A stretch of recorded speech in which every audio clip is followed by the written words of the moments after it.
right now on 5 on Your Side at 10. Marking 20 years since the disappearance of Christian Ferguson. I just received confirmation that this is really going to happen. A CTF medical alert is going to take place. Tonight, his mother's mission to save other children. While many of us had decent rain, not everyone had a soaker. We're tracking the wet weather's departure and the return of a refreshing breeze. First tonight, the clock is ticking for Catholics fighting church consolidation. Their last chance to save their parish. Good evening, I'm Mike Bush. It's a restructuring that left some of the faithful angry, and now there are only hours left for Catholic parishes in the Archdiocese of St. Louis to send an appeal to Archbishop Mitchell Rosansky over the All Things New plan. New tonight, our Laura Barcheski talked with a parishioner filing an appeal for his parish. Laura. I did, Mike. One of the organizations that has been helping parishioners save Rome of the West has filed at least 5 appeals ahead of tomorrow's deadline. It's unclear how many in total have been filed so far, but the good news is there's still some time. Rich Eichhorst has been going to St. Bernadette Catholic Church in Limay for more than half of his life. I've been in the parish 62 years. The parish itself has been around for 75 years and is part of the historic fabric of Limay. Congress passed a law that educational and religious institutions could purchase property for $1. But they had to keep it for 20 years. And that's how St. Bernadette's got started. And Eichhorst wants to save it from possible closure. They cite some numbers, the Archdiocese, that we have more funerals and baptism, and our attendance is down, but we're still very solid. We got a lot of people that love this place, and we want to try to save it. In the final All Things New decision, St. Bernadette parishioners were told they'd have to go to St. Mark's. We think that was one of the worst decisions they made. St. Mark, no problems with St. Mark, but culturally they're not connected with the old part of Limay. It's also a 15-minute drive when Eichhorst lives just feet from St. Bernadette. Many parishioners walk to church, which Save Rome of the West Jason Bolte says only adds to the reasons to appeal and save the parish. Some cases it's 30, sometimes it's 45, and there's a lot of elderly population in every single parish that doesn't necessarily have the ability to make that trek. Bolte says once the appeal is submitted, the Archdiocese has 30 days to consider the appeal and either send a response or not reply. After that 30-day window, parishioners have 15 days to file a further appeal with the dicastery for the clergy at the Vatican in Rome. And until Rome makes a decision, the parish remains as it is. So that does give us a little bit more time to help this community get more organized and well prepared for the day that if they do make that decision to close, that they're in a much better position and all of their pieces are in place. Any appeals to the final All Things New decision have to be postmarked to the Archdiocese by close of business tomorrow. And Save Rome of the West says they can try to help anyone who wants to appeal. We'll have that information on KSTK.com. Mike. Well, Laura, thanks. A cool June night across St. Louis. Temperatures struggled to get into the 70s today, and some much-needed rain fell across the area. Weather First Chief Meteorologist Scott Connell is here to tell us what we can expect for the start of the work week. It's not feeling like the beginning of June or the middle of June as we head through the next couple of days. Unusually cool temperatures for the morning hours today. That cool weather fueled by the clouds across the area. And for many of us, a good dose of rainfall. You could see those rain clouds going over Lambert, especially this morning. About 0.62 of an inch in an hour or so at Lambert earlier today. But for most of us, we saw varying amounts, as much as a couple of inches in North St. Louis County, parts of St. Charles County, and then you end up with spots that had next to nothing. And that includes even parts of the metro area. Very limited rainfall in some spots, all dependent on whether you were under one of those heavier showers or thunderstorms early this morning. Right now, temperatures have cooled back into the mid-60s. The clouds are on the way out. We will see that trend continuing as we head through the overnight hours. It'll be a very pleasant start to our early week. Not what you'd expect for June, right? More like summer, though, by the end of the week, and maybe some more showers and thunderstorms by Friday into Saturday. We'll talk more about that in a few minutes, Mike. Okay, Scott. Tonight, crews are working to fix a water main break in South St. Louis. The 20-inch pipe busted this afternoon near Arsenal and Jameson. The water has been turned off while crews look at the damage. City officials tell us this is a ripple effect from Friday's water main break on Chippewa. Now, there's no boil advisory, but officials tell us traffic on Arsenal will be restricted through the morning. Tonight marks 20 years since the disappearance of 9-year-old Christian Ferguson. He's never been found. While the boy's father is in prison for Christian's presumed death, the little boy's mother is fighting for change. As our Brent Solomon reports, she wants to see a new alert system to prevent other mothers from experiencing her pain. A gathering in Forest Park Sunday to mark a somber occasion. CTF stands for Christian Taylor Ferguson, the 9-year-old who went missing now 2 decades ago. 20 years, this exact day. His mother is standing stronger than she knew she could. Oh, I'm proud of myself. Instead of focusing on her pain, Theda Person is using this as a day of action. Christian suffered from a serious medical condition and needed life-saving medication. She says sometimes the 9-year-old didn't get it based on neglect from his father, who is now in prison for the little boy's presumed death. She's now pushing for an alert system that would send out notifications whenever someone with special needs goes missing or needs their medicine. If someone didn't pick up their medication, the pharmacist could send out an alert. Danielle Robertson's 12-year-old son, affectionately known as Super Baby, lives with a ventilator. It will be very beneficial. My son doesn't have a voice. I'm his voice.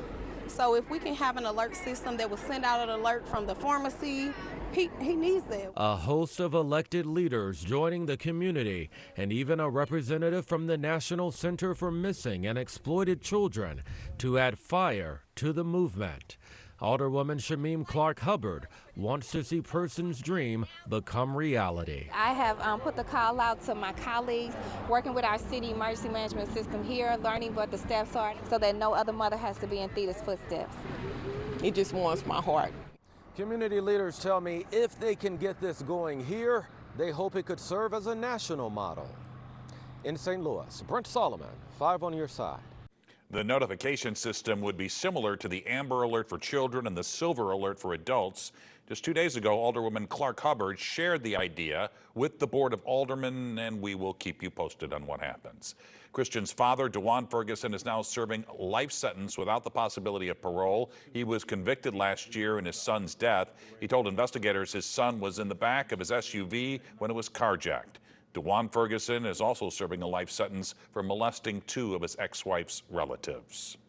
We now know a Maryland Heights man was killed in an attempted robbery in Berkeley. Police say 48-year-old Christopher Gall was shot and killed yesterday afternoon at the BP gas station on North Hanley Road. Police are still looking for a suspect. Anyone with information can call Crime Stoppers at 866-371-TIPS. Tonight, a 12-year-old girl is recovering after a shooting south of downtown. The girl told police she was leaving the BP gas station at Choteau and 14th Street Friday night when she heard gunfire. As she ran away, she was hit by shrapnel in her face. She was taken to the hospital with superficial wounds. Police are still looking for the gunman. So far this year, more than 30 children under the age of 18 have been victims of gun violence in the metro area. 10 of them have died. A local pastor is now addressing youth violence. Bishop Michael Robinson of Urban Hope has put together a youth empowerment program. The 8-week program is geared toward 3rd to 8th graders. We feel that if they learn the value of life, they would not be so quick to try and take someone else's. Some of the things that they may be seeing in the streets, they don't have to model that behavior. The program starts on Wednesday, and there are still some spots left. We have the information you need to know in the As Seen on TV section at KSDK.com. Tomorrow, the Tennessee teen who lost both of her legs in a crash in downtown St. Louis will undergo another surgery. It's also Janae Edmondson's 18th birthday. The procedure is part of the process to fit Janae with prosthetics. A GoFundMe page has raised more than $815,000 for her recovery. You can still donate by texting the word support to 314-425-5355. Reviving hope in North St. Louis. Our neighborhoods are worth investing in. Tonight, the local pastor making a difference by transforming a forgotten neighborhood. Bearing it all on the beach. the unlikely predator that swam ashore, surprising beachgoers in Florida. It will barely be warm enough to get in the water around St. Louis Monday when the summertime feel returns and if it brings us more rain chances. Tonight, a section of one of America's busiest highways is shut down and will likely remain so for weeks. Part of I-95 in Philadelphia collapsed after a tanker truck carrying 9,000 gallons of gasoline caught fire and exploded under an overpass. Drivers recorded videos as they drove over the flames below. A little shocked that I seen it, was there at that moment. It's crazy. That watching the video is where when I hit that dip, knowing what I know now, it's insane. The cause of the explosion is under investigation. Pennsylvania's governor plans to issue a disaster declaration tomorrow to try and expedite federal funding to rebuild the interstate.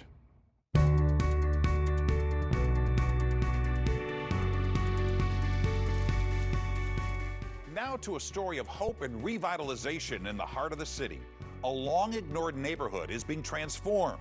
In tonight's Making a Difference report, the local pastor turning neglect into new beginnings. Count down from 3. Whenever we're done, scoop your dirt. In the heart of the city, where history and neglect collide, 3, 2. a groundbreaking ceremony ignites a spark of hope.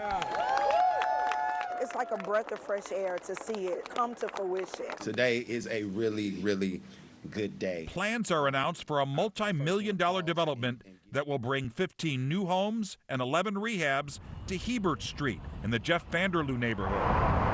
And the architect of this vision and give thanks to God is Pastor Andre Alexander of the nonprofit Tabernacle Community Development Corporation. That was a day that was 6 years plus in the making of trying to bring it together.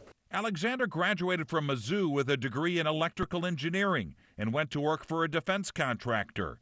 But after moving back to St. Louis to be closer to family, his journey took an unexpected turn. Started spending time with our pastor in our church my wife grew up in, and we just really connected. Alexander now serves as senior pastor of the Tabernacle Church in a neighborhood with more than 2,000 vacant properties. And it didn't take long to learn his neighbors' priorities. Housing was at the top of that list. We want safe, secure places to live. We want to be able to walk down our neighborhood and be safe. Only 2 years after opening his church, Pastor Andre traded in his pulpit for a PowerPoint. He started the nonprofit looking for investors to address the vacancy problem. Here's the message I want people to take away from it, is that our neighborhoods are worth investing in. I know what we see. I know what we hear. Our challenges are real. I will never minimize them. But there are also solutions. The Jeff Vanderloo neighborhood was once home to Coca-Cola and Sportsman's Park, home of the Cardinals and Browns. Now, out of the shadow of disinvestment, longtime residents are finally seeing some light. Some people come in, do one project, and they're gone. And he is committed to this area, this neighborhood, and these people. And, and that means everything to us. The new homes will be designated for families who make below 80% of the area median income. You hear churches talk about, they want to help the community, want to help people, and it be talk. But to actually see it in action and to see it in motion, it's been amazing. And so our mission is all about serving people. Using a blueprint of compassion and determination, Pastor Andre Alexander is helping to turn vacant lots into affordable housing. What we really see over the next 15, 20 years is a thriving community of people from all different types of backgrounds. Showing us all that hope takes shape, one brick at a time. I can't wait to see what's next. Pastor Andre says the new development he calls The Village will benefit more than 100 people once it's completed in the next 12 to 18 months. And a reminder, if you know an inspiring person or someone making a difference for others, let me know by email at mbush@ksdk.com. 3, 2, 1. Today, they raced the St. Louis Regional of the All-American Soapbox Derby on the Hill. Kids from 7 to 18 years old raced down Macklin for a chance to move on to the World Championship Finals in August. The St. Louis tradition dates back nearly 70 years. And take a look at this. It wasn't a shark in the water that had beachgoers surprised in Destin, Florida. A small black bear was spotted splashing in the waters of the Gulf of Mexico today. Once ashore, the animal ran off. Nobody was hurt. And finally, many of us were able to bear witness to some rain. Chief Meteorologist Scott Connell joins us now with the Weather First forecast. Yes, I figured you'd get something in there, Mike, one way or the other. You know, it's interesting because you saw those people, it almost looked like they were running towards the bear in the water. Well, it's how unusual is that? Yeah, and you know, I'm thinking, where's Mama? Because, you know, Mama Bear's usually not too far away. So anyway, no problems there. We had some rain today. Beautiful night tonight. It's comfortable. Temperatures are in the 60s, so we're getting a break from heat and humidity for sure.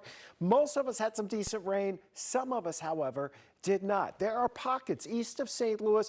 Trenton, Illinois is one of them. Over here towards Oakville, back towards New Melly. We get back here in 44. You go into Franklin County. Not as much as we would like to have seen, and maybe even a little less than that. In Manchester, Jay Leith had this to share with us today, and you can see all of the water droplets from the rain on that day, Lily. Look at some of these totals. St. Paul, you won the jackpot there at 3.1 inches of rainfall. Wharton, Illinois, Ferguson, most of North St. Louis County really picking up good rain. And then we got out to Troy, Missouri, about 1.5 inches, a lot less than that, though, in Troy, Illinois. Sparta was only at 0.02, Farmington about 1/100 of an inch. So if you didn't get rain this go round, this system is leaving us, it's pushing away. We still have the clouds, but the chances for any significant rain over the next few days are going to be minimal. New low temperature is the current temperature that just came in. That's at 65 degrees right now in St. Louis. The system's pushing away. We still have the clouds. They'll be tending to break up overnight and early tomorrow. Only made it to 71 for the high. Officially at Lambert today, just a hair over 1 inch of rainfall since midnight. Now, we're looking at temperatures tonight dropping into the upper 40s to mid 50s. It's going to be a comfortable start for us early tomorrow morning. We'll see temperatures warm pretty quickly, back into the low and mid 70s tomorrow afternoon. There's no big weather system to deal with over the next couple of days. We'll have very comfortable conditions, very pleasant afternoons. There's enough of a breeze out of the north and northwest tomorrow to keep that pollution dispersed, and so we shouldn't have air quality concerns really for the next couple of days, it looks like. So that's good news. Next opportunity for rain looks like with this system heading our way towards the upcoming weekend, especially later on Friday into Friday night. We should become warmer, more humid, temperatures going back around or a little above 90 degrees. And then as we head into the weekend, this front's going to stall somewhere across the bi-state region this weekend or just to our south. And so that'll kind of determine where we go temperature-wise as we head towards Saturday afternoon and especially on Sunday for Father's Day. We may be just slightly cooler than what we have on the board, but the bottom line is we still need to see some more rain across much of the area. Next chance, Mike's not happening till Friday. All right, Scott, thanks. Cash payment apps, they're convenient, but do they come at a cost of security? Tonight we verify if your money is safe. New information tonight about the death of the man known as the Unabomber. The Associated Press reports Ted Kaczynski died by suicide. The 81-year-old was found dead yesterday inside his cell at a federal prison in North Carolina. Officials say he was suffering from late-stage cancer. Kaczynski was arrested in 1996 after a 17-year bombing spree that killed 3 people and injured dozens of others. It's an historic week ahead. On Tuesday, former President Donald Trump will appear in federal court in Miami to face 37 felony counts. The charges stem from his handling of classified documents after leaving the White House. While on the campaign trail this week, Trump called the indictment baseless and abuse of power by the Biden administration. Well, millions of people use payment apps to transfer money every day. But just how safe is your cash sitting in those apps? Tonight, Brandon Lewis from our Verify team finds out. Peer-to-peer payment apps like Venmo and Cash App are an easy way for your friends to pay you back after a night out. You can then transfer the cash to your bank or keep it in the app to use later. But the Consumer Financial Protection Bureau issued a warning earlier this month that people should avoid keeping money in apps long-term because it may not be insured if the app goes out of business. Data from Google shows many people are wondering if that's true. So let's verify.